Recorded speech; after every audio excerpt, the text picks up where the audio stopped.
right, good morning. Good morning, everybody. This is, I'm Ned Stearns, AA7A, the host for the first session on today's Next Gen DXing program.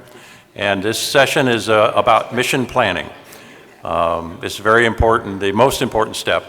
That first step is the most important step on any major DXpedition. Many people in the audience have been on large-scale DXpeditions, and they know the work up front. It may take years, 10 years, but it's the most important step, and it's what enables anything to happen. And it's a very crucial number of things have to be accomplished, and we're going to talk about those today. This is the outline for today.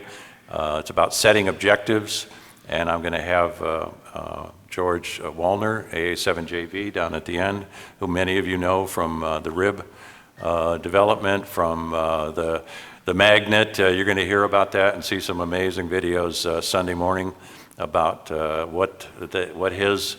craft that he developed specifically for amateur radio, what it can do, and you will be very entertained. Analyzing constraints will be handled by Don Griffin, N1DG, whom you all know from many DXpeditions on the Braveheart and other. He was also on the Jarvis operation, and he's on the board of directors, as well as George's, of the Northern Cal DX Foundation. He'll be covering analyzing constraints and then documenting or capturing basic, very fundamental requirements for the expedition.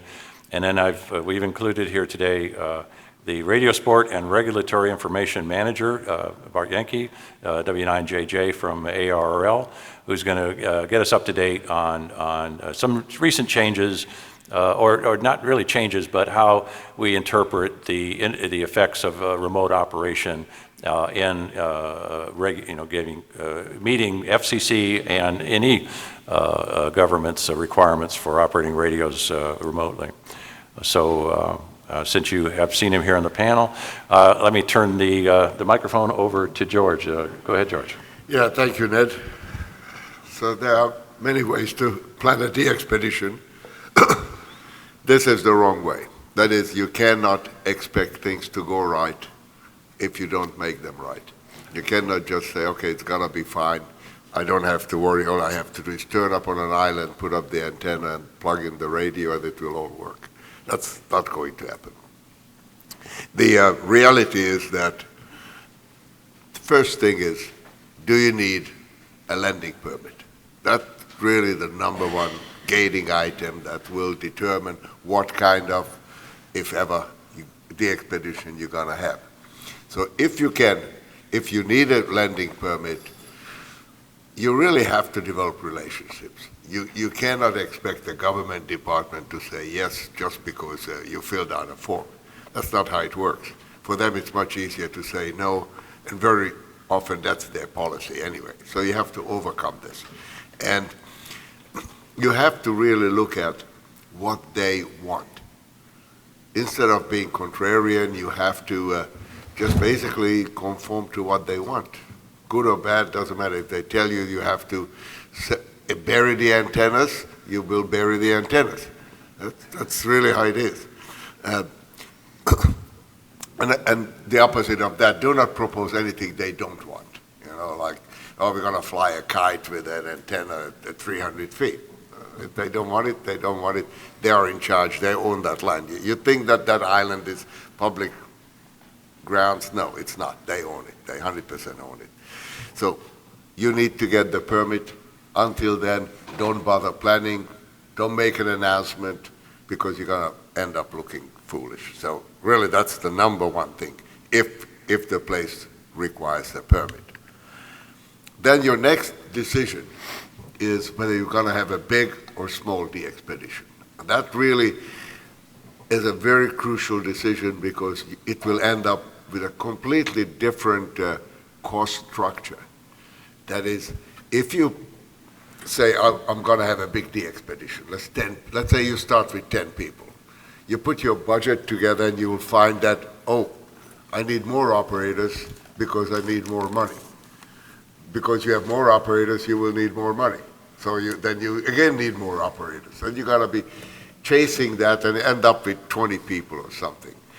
Because the biggest cost will be the boat. If you go in there by boat or helicopters, well, that's going to be your number one cost. So these big operations end up to be very expensive. Small operations, I believe, are more practical, can be done. That's what we did on Jarvis on N5J, where we had 3 to 5 local operators and 10 to 18 remote operators. And we will be talking separately about remote operators. It's not as easy as it sounds that, hey, guys, can you operate remotely?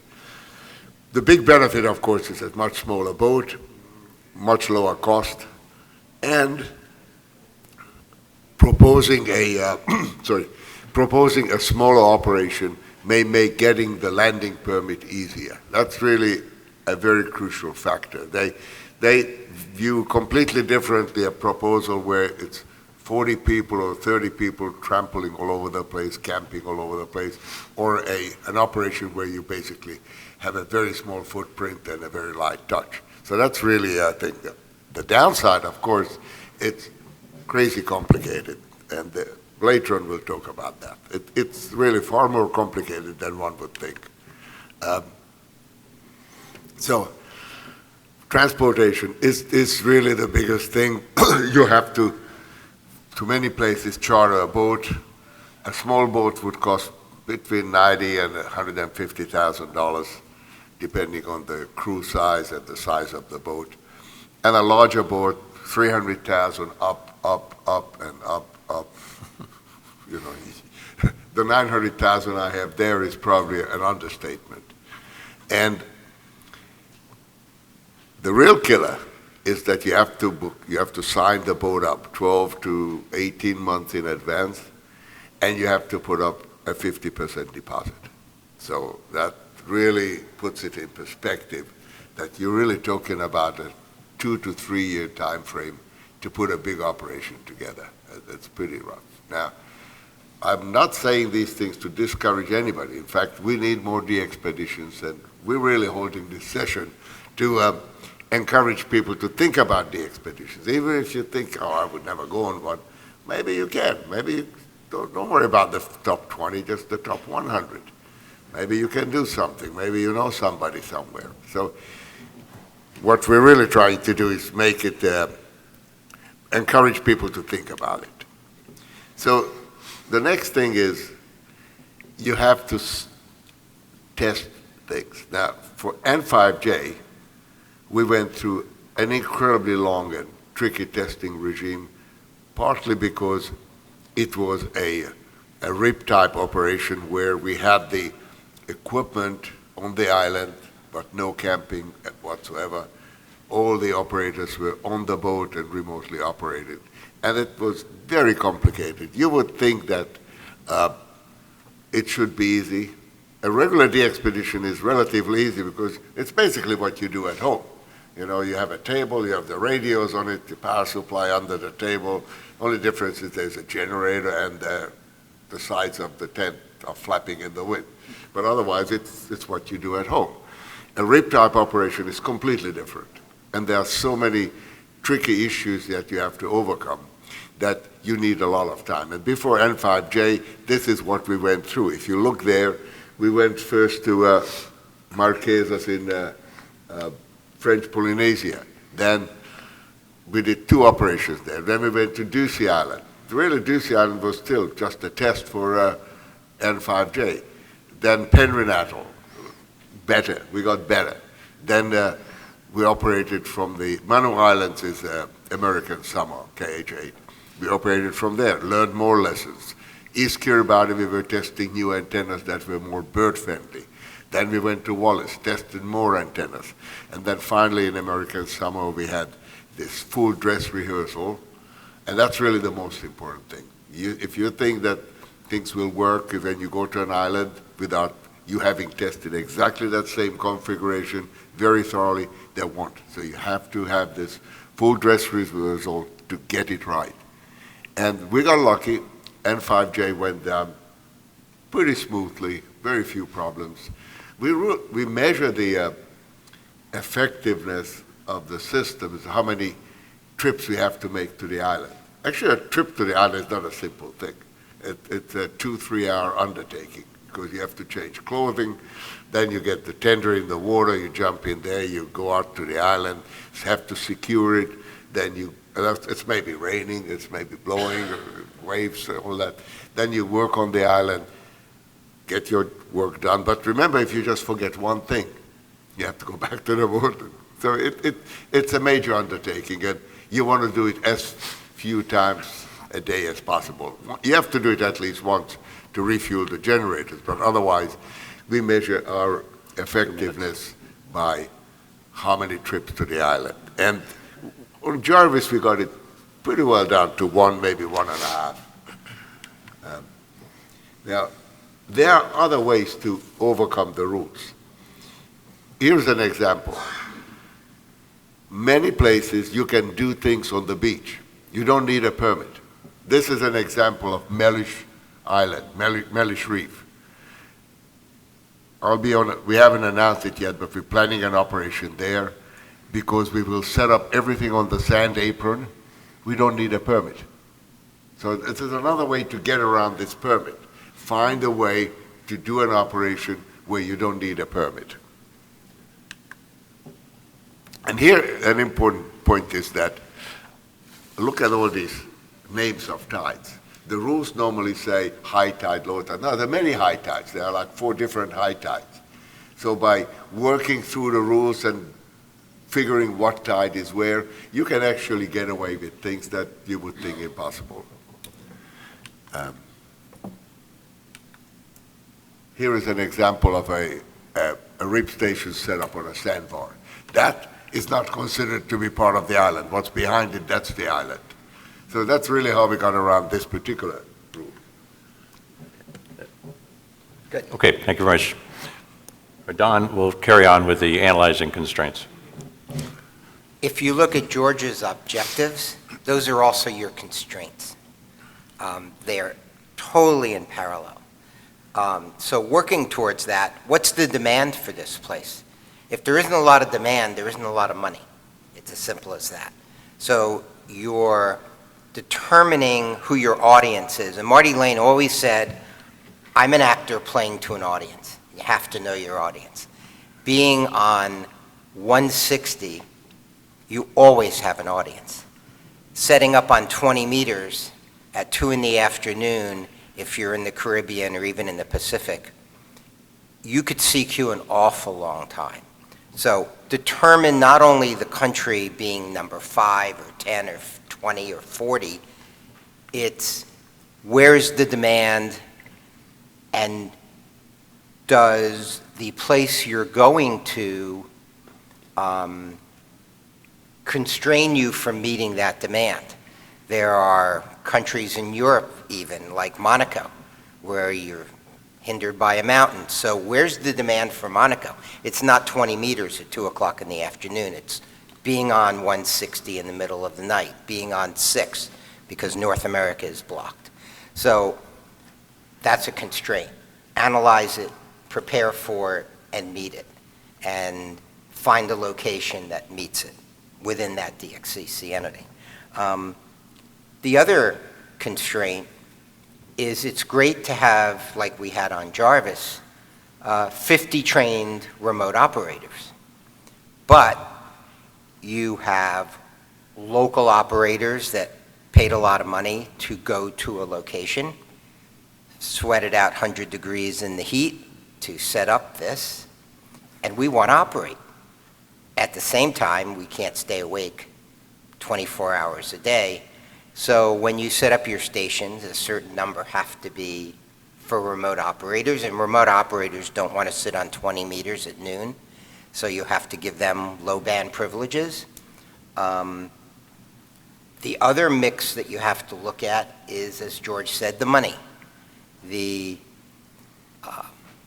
constraint of meeting a budget when remote operators historically don't contribute to that budget means that the people paying, the local operators, the workers, if you call it, need the remote operators to meet the target, and every large DXpedition has a target of 100,000. I don't know where that started, but as you know from social media, every DXpedition that gets to 100,000 waves the flag and said, we made it. So how do you work around the constraint of getting to 100,000, which means you need, in the case of Jarvis, we had 4 stations that could be remotable. That helped reach that number. Using 2 of those stations for very high QSO numbers, which was, of course, FT8 Superfox. That, again, fights that constraint of location, operator mix, and what have you. Cost analysis. It's getting harder and harder to raise money for DXpeditions. Historically, 50% of any DXpedition budget is met by the team. If your team suddenly goes from 20 paying operators to 5 paying operators, the cost of the team to meet that 50%, it's almost impossible. We got lucky, on Jarvis, we had a boat that was one of the team members' boats, you all know that. But imagine hiring a boat where, like Baker, it was $350,000 without a dozen or more paying operators at $20,000 each. The constraint of money just goes right out the window. And then, of course, as George said, the landing and transportation. We took 3 years to get the Jarvis license. And it wasn't until I showed Fish and Wildlife George's pictures of Fox Oscar, where everything was on that sandbar, that we finally got the written permit. Because they knew what we did on Baker. We had a whole town set up. We had latrines. We had, half dozen generators. I mean, the constraint of landing permission and how we did to prove that, I think, will help with Fish and Wildlife going forward, because they were pretty amazed that we did on Jarvis what we did on Baker in terms of numbers and in terms of environmental impact. So capturing requirements. As I said, you've got your licensing and permits. In the case of the top 20, as it's been pointed out, they're owned by somebody whose mission is not to let you on the island. Plain and simple. They have permitting requirements that keep the number of people down, that keep the antennas to 4 feet, that you have to go with one of their people to make sure the antennas are 4 feet. I mean, we had Fish and Wildlife people on Midway, Baker, and Jarvis looking for birds that got tangled up in guy wires. That's all part of the post-permitting write-up. And then I've already covered this, but the cost shared by the operators. It costs easily to go to one of these Pacific Islands $450,000, $500,000. And a good 100,000 QSO DXpedition will bring in about $30,000 in OQRS money. They'll bring in another $30,000 in individual donations. And that's for top 20. When you get to top 5, the numbers, they're rare for a reason. So the numbers go up in terms of the cost. A normal Jarvis thing would cost about $3.50 a QSO. Bouvet, what, $10 a QSO? So the operators have to share more. The money just doesn't make sense like it used to. And it's the operators that have to share the costs and raise the money. And I think... Well, The money is kind of has dimensions to it. It's money win. You know, that 50% up front, if you need that a year in advance, you're not going to get OQRS dollars working for you. You're not going to get European foundation money given to you up front. How do you handle the 50% down payment? That is usually covered by the pleas to NCDXF. Historically, NCDXF has covered upfront more than every other foundation combined. In the case of some of them, it's 3 times everybody else combined. We've just done $100,000 for Bouvet. If you look at all the other, so the money up front is your foundations and your team members, and then in some cases, team members have advanced money in loans, which they get back from OQRS. And no matter how much we beat that drum, some of the European foundations will not advance money in advance, and the same thing in Asia. And the constraints and the requirements don't meet the reality. And that's why you see a lot of DXpeditioners have resources on their own. What about teaming up with other non-ham radio organizations and combining missions and getting some of the costs? I know that's an approach the Bouvet operation is using, where they have these world travelers, these DXFC people that just want to put their foot on a rare entity. How do you go about enlisting? I know we partner with the wildlife foundations to bring them into our team and offer them transportation as part of the negotiation. But how do you blend finances from more than just ham radio resources?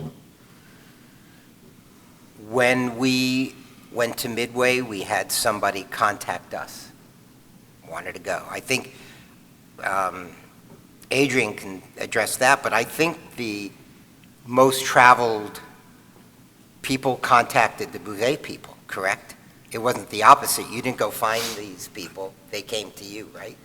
Yeah, it's in a way, it's a little bit of both. You know, you look at who could fill in some of the costs, and then you discuss and see if you can align the objectives. You know, because obviously the ham radio part has to take priority, but at the same time, somebody paying, half of the cost also has demands. So if they're discussed and managed properly, then get to the end result, which is sharing the cost and getting the number of USOs. What Adrian just said is another constraint. You bring in somebody who wants to plunk down, like we had one for Baker. We had a guy show up and say, I want to go to Baker, but he didn't want to do any work. He wanted to come to the island, set his foot on the island, and go back to the boat for 10 days. And so you take an operator out of the mix, which takes a resource. On the other hand, it could be $100,000. So, they generally find you, but they bring baggage. Yeah, because there's just so many boats that can do this sort of operation, and once they find out that's been booked, then they probably go to work to try to get on board. And Fish and Wildlife people, when they go on like NOAA voyages, will not take these people. They're not scientists, they're not, they don't add anything like funding because they're financed, or used to be, by agencies. But Okay. Bart, why don't you give us an update on things that have been going on lately in terms of operations that involve remote access? Absolutely. So the community is aware, obviously, as you go into these operations, that licensing, if it's a U.S. possession, FCC is engaged. And of course, FCC doesn't set a particular limit on where we can use our licenses. That's more imposed by the territory itself. But we do have issues where if the operating team is not all U.S. licensed, what do? SEPT is great if you're coming to the United States or you're coming to a United States transmitting station and you're at the controls. That's acceptable to the FCC under the SEPT agreement. Same is true with the IARP. But when it comes to remote operating, SEPT does not permit a remote operator to simply begin operating under FCC's guidelines of how SEPT is intended to be implemented. So a SEPT operator has to have a U.S. license in order to actually accomplish the remote operation that's intended for this entity, wherever that might be. You have a bunch of remote operators, and your location is a U.S. territory or possession. They have to have a U.S. license. It's simply the bottom line. Again, it's not overly complicated to get a U.S. license, but it's essential that they do so. And I don't know if we're going to touch on this later, but you also have to make sure that if it's not a U.S. entity that you're going to operate at, that you ensure that the entity is agreeable to having remote operators versus operators who are at or have boots on the ground at that particular entity.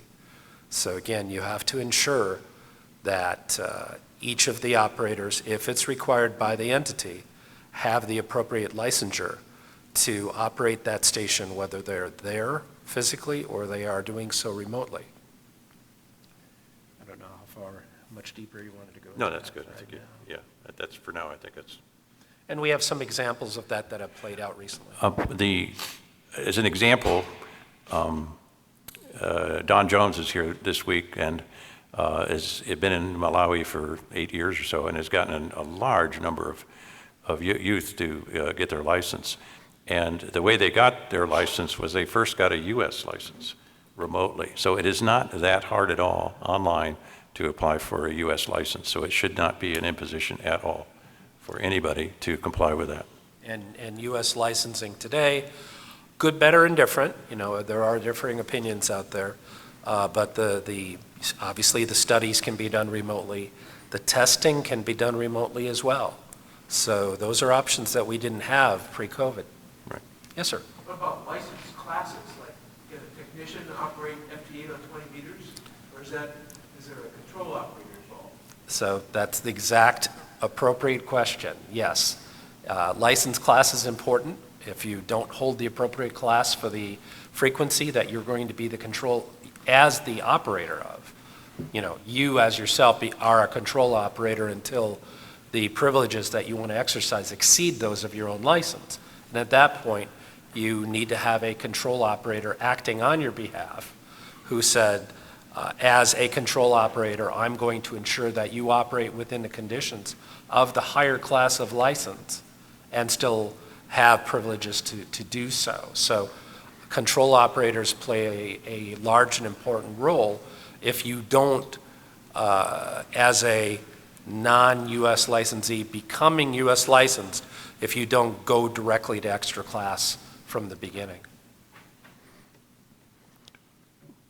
So say there's a DXpedition to a non-U.S. entity involving remote operators. Traditionally, the license that you obtain from some entity gives you the requirements for those who operate. Many times you have to submit your U.S. license or some evidence of that. But how is it that what documentation does the league require for the DXCC program to be assured that all operations were done with operators that met requirements, especially that related to remote operation? Sure. And quite frankly, the answer is that onus is on the team itself, the team indicating that they've met the obligations that the country or entity that they have activated has required of them. We won't always know what those conditions are. So it's incumbent upon the team to ensure that they have demonstrated to the local licensing authority that they have met all the requirements for activation of that locality. Some of the smaller idiosyncrasies of SEPT, and you guys have seen this probably when you're thinking about more of entertainment travel rather than DXpeditioning, is that if you want to go to a SEPT country and you don't hold an extra class license, there are countries that will limit what you can do based on your US license if it's not extra class. There is a condition within SEPT that allows for, say, general class licensees to operate in certain SEPT foreign countries. Not all of them. And in the FCC SEPT notice, they actually lay out what countries there are that will actually allow you to operate as a general, for example. But they are not an extraordinarily exclusive list. So without having the highest class of license, SEPT can become a barrier. And that's where, again, in the case of DXpeditions and entities, you have to rely on what is the entity permitting. A topic that's current is what are the fundamental requirements for assuring you have the right to operate amateur radio in that country? What landing documentation do you need, or even I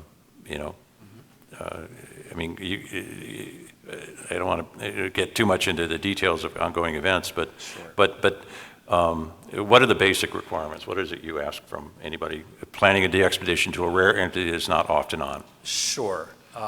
So in essence, it begins with, do we know in advance that a group is going to a particular entity? And at that point, whether it's today's, Yeah, speak into the mic a little bit. sorry, whether it's today's community activity or times gone by, ARRL relies on the team, the expedition, to bring to them, typically at conclusion, information that supports their authorization or qualification for credit for activation of the entity. It isn't typically a case where a group will come to ARRL and say, we have the following, and they lay it all out and say, this is what we have. We believe it is, based on working with the entity, adequate for our activation.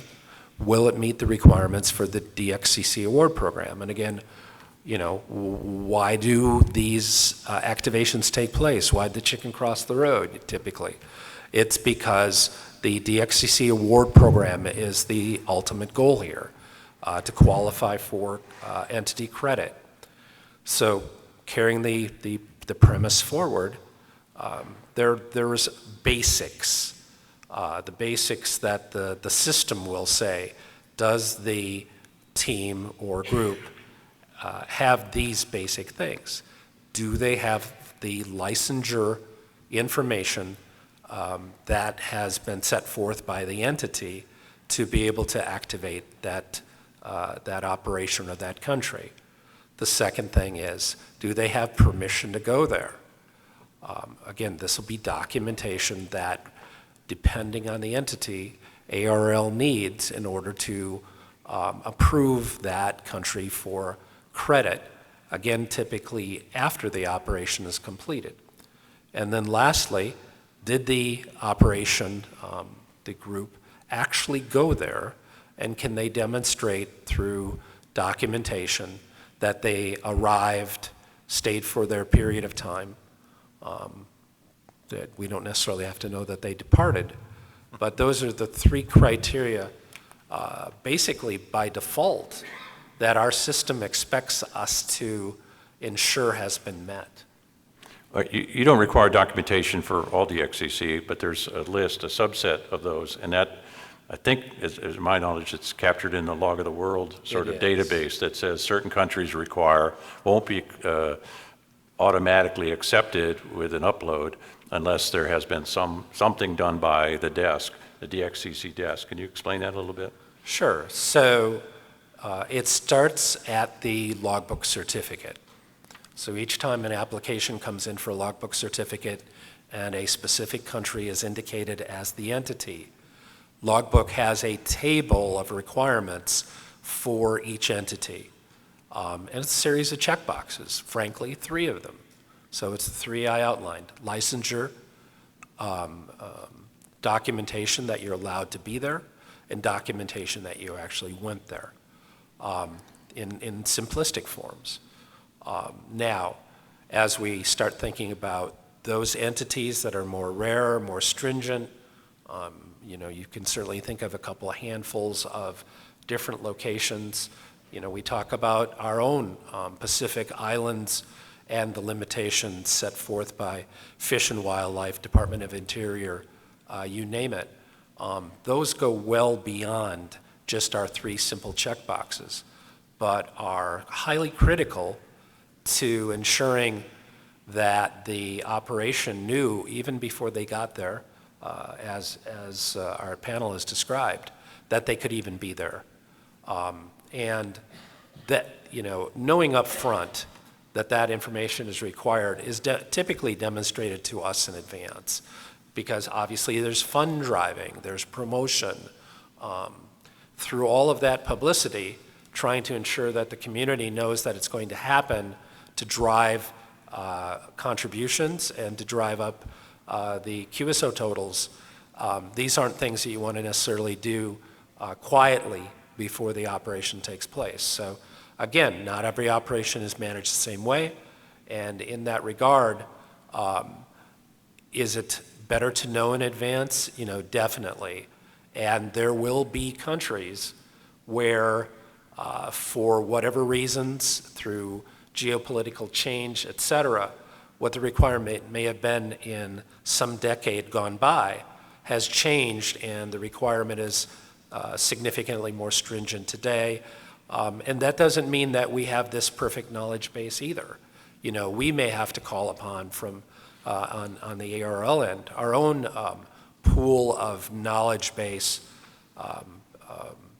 whether it be based on people who have gone there more recently, who have already had the experience, and again, maybe not so rare if they've been there recently, but examples where we can call upon people with the knowledge. If we have to reach out to IARU societies, if one exists in the region where they might have knowledge. And sometimes, if there's some confusion, it wouldn't be uncommon, although it'd be a little rare, that we would end up needing to communicate with the regulator itself of that territory and say, can you please confirm what your requirements list is, and without necessarily seeming pushy, because again, whether it's the first thing you think of or the last thing, you don't want to wear out your welcome. Very good. Another issue it's becoming interesting is the use of the spectrum. What frequencies in the amateur bands should you run a DXpedition? Is it okay to have more than one DXpedition run SuperFox on the same channel? If signals are orthogonal, it shouldn't matter. It's not like you're, I know there's rules in FCC about willful interference. Is running an FT8 pileup with 2 DXpeditions willful interference, or is, there's lots of new nuances about using the spectrum. Right. Kind of what's the best practices sort of thing. Obviously, best practices are not to interfere with each other, but you don't necessarily interact closely with, let's say, 2 expeditions that are on at the same time. Some coordination might be beneficial, but the premise of listening before transmitting might give you a general idea of how much of the bandwidth, let's say whether it's a case of CW phone or digital, how much of a given band at a given day, at a given time is being occupied by one or two different DXpeditions, it's common sense here, folks. And neither group is going to benefit from an overwhelming amount of traffic at the same time, same band, same segment. So pay attention to where you are on the band. But when we're talking about band plans, we're talking about regions of the world. One of the things that's maybe a little bit more prevalent that we see, and we may see complaints about it. And when I say complaints, it's more about a regulatory activity, is how close is the activation to a band edge, whether it be a regional band edge or just a band edge that's applicable to a mode in general. And that can be very misleading, whether it's digital or phone, not so much on CW. But obviously the premise, and I think most operations approach it this way, is they try to be in the general, if you will, based on US amateurs, in a general subband to get the most respondents. And the general subband is generally the widest. The next thing is not to be too close to the band edges because you're going to technically cause potentially signal to exceed the bandwidth and exceed the band itself, depending on which sideband you're on and which band you're on. The presence of your signal to how close you are to the top of a band edge. And lastly, and this happens all the time, and it doesn't always relate to DXpeditions, is you don't necessarily want a Riley-gram, Riley Hollingsworth doing VM letters, and it won't come to generally the group here, it's going to come to technicians who saw that there was a digital operation, let me rephrase that, a digital operation in a band that a technician doesn't have. So that you can't control. But what if it's a phone or a CW emission and the operation is in a extra class subband and the operator, who might only be a general, sees that it's happening and goes down there and makes the contact. This is beyond your control only to the degree that if your operations are within, say, the general band, it doesn't necessarily entice lesser class licensees to be drawn out of band to make the contact. Yeah, so it's sort of the onus on the DXpedition to plan their frequencies to really encompass all license classes if they can. And the greatest volume of contacts. Yeah, that's correct. Another is international band plans. I know the Pacific is particularly confusing because there are band plans for Australia, Korea, Japan, Indonesia, and even the U.S. islands, which are non-compatible. How do you dance through that? Picking an FT8 frequency and a SuperFox frequency and any other and a RIDI frequency. How do you avoid landing on a landing on a critical frequency is used for safety kind of communications? How do you prevent that? Sure, and the answer is by studying in advance, reaching out, depending on who you have on your team who may have contacts in those areas. Some of the ARRL societies are helpful. The band plans themselves, again, are generalizations. Some can be more specific. Some you look at and you say, I can't make heads or tails of this thing. I don't know where it's good for me to operate. I don't know where it's bad for me to operate. Sometimes people will email into my office and ask it from a regulatory standpoint. And sometimes I end up reaching out to the Region 1 or the Region 3 coordinators who are part of the International Amateur Radio Union and say, as there's more and more expedition activity, what's a best practice here to avoid conflicting with the potential for interfering with emergency communications that may crop up because your planning is happening so many months, if not years in advance. You don't know when disaster is going to take place. But if it were to, what go-to frequencies would that region immediately flock to? And, is the DXpedition going to have a little cheat sheet in front of them that says, if we're going to choose a frequency during the course of even programming transceivers, where should we not plan to program our activities? But it does vary from regions. There are protected frequencies. Some of you or most of you may have seen the Region 2 and Region 3 band plans. Even the U.S. frequency chart for the Region 2 band plan talks about protective areas, say on 40 meters, for a segment that's reserved for only Region 3. Yeah, very good. Yeah, it's an interesting study, and with the explosion of the digital modes, one of the attributes of the digital modes you don't put on the headsets, you don't have that feel for what's going on the band. You don't really know that you're interfering with somebody because you don't listen to the channel. So it's a new world. Okay, I'd like to open up questions from the audience. We have a runner with a mic, and we have a mic stand up here. If you have any questions, raise your hand if you want to ask anybody in the panel pertaining to this topic. I mean, you've seen the schedule. You're going to see we're going to cover lots of others. But in terms of planning, yeah. Do you have the mic, or is it up here? Okay. Any questions from the audience? Anything? Anybody? I know. Where's George going next? Is that a question? He'll tell you probably. Maybe. Okay, here we go. There's a ticket in the offering here. If you. There you go.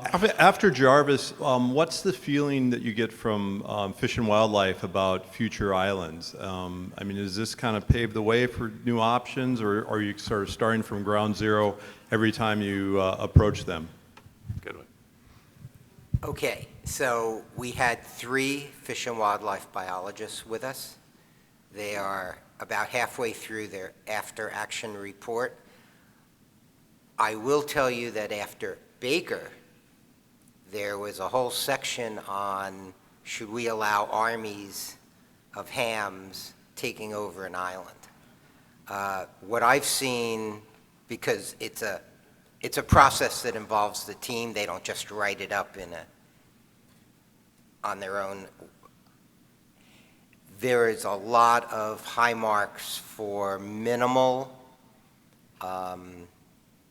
interaction with the birds that are there and leaving the place better than we found it. On Baker, we took tons of garbage off the island, and that made friends, but yet all our antennas didn't.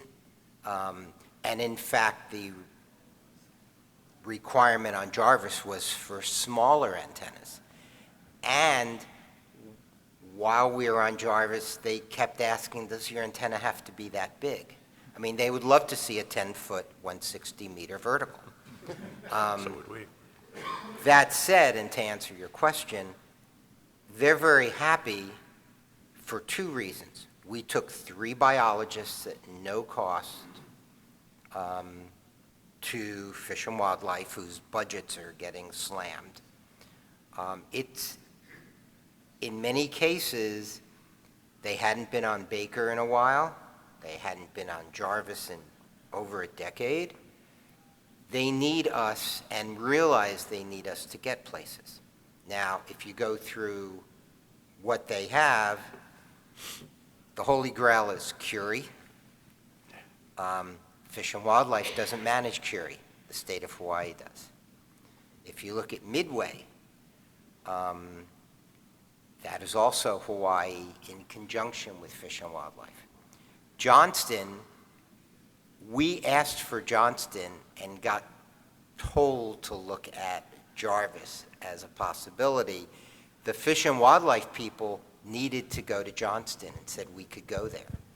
The U.S. Air Force, which co-manages it, said no way.